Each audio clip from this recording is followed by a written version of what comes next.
Dobar dan i dobrodošli na Lingua Croatica, vaš početnički podcast.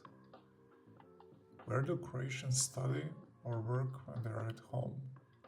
What does a typical study or home office look like in Croatia? Stay with me to find out. Danas pričamo o radnoj sobi. Radna soba je prostor u kući ili stanu gdje ljudi uče, rade ili čitaju. Neki ljudi imaju posebnu sobu za to, a neki samo kutak u dnevnoj sobi ili spavačoj sobi. U radnoj sobi obično se nalazi radni stol, stolica, laptop ili računalo i knjige.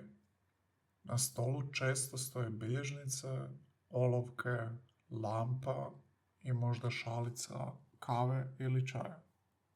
U Hrvatskoj mnogi studenti uče kod kuće, posebno kad se pripremaju za ispite. Također, sve više ljudi radi od kuće, pa im je važan udoban i miran prostor za rad. Ako netko kaže radim od kuće, to znači da koristi svoju radnu sobu kao ured. Ako studira, može reći moram učiti ili pišem zadaću. Dobra organizacija je važna. Ljudi često imaju police s knjigama, kutije za papire i računalo s brzim internetom. U radnoj sobi mora biti mir, kako bi se mogli skoncentrirati. Neki ljudi vole slušati tihu glazbu dok rade, a neki vole tišinu. Neki imaju biljke na stolu, fotografije ili inspirativne citate na zidu. Ja volim jednostavan radni prostor, stol, laptop i bilježnica. Korisne fraze, useful phrases. Gdje je tvoja radna soba? Moram raditi. Učim za ispit. Treba mi mir.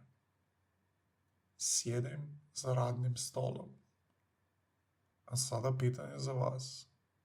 Imate li svoju radnu sobu ili učite za stolom u dnevnoj sobi? Što se nalazi na vašem stolu? Pišite u komentarima. Nove riječi.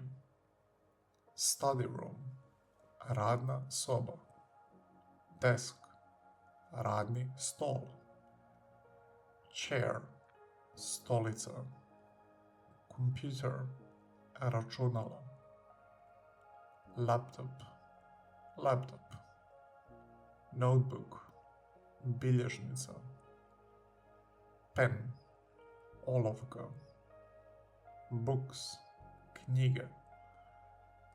To study, učiti. To work, raditi. Exam, ispit. To write homework, pisati zadaću. To sit, sjediti. Quiet, mir. Shelf, polica. Don't forget to give this video a thumbs up, and if you like this podcast, make sure to subscribe for more episodes in the future. If you want to support my podcast, feel free to visit my Patreon website or buy me a coffee or tea. Doviđenja i čujemo se u sljedećoj epizodi. Ćao!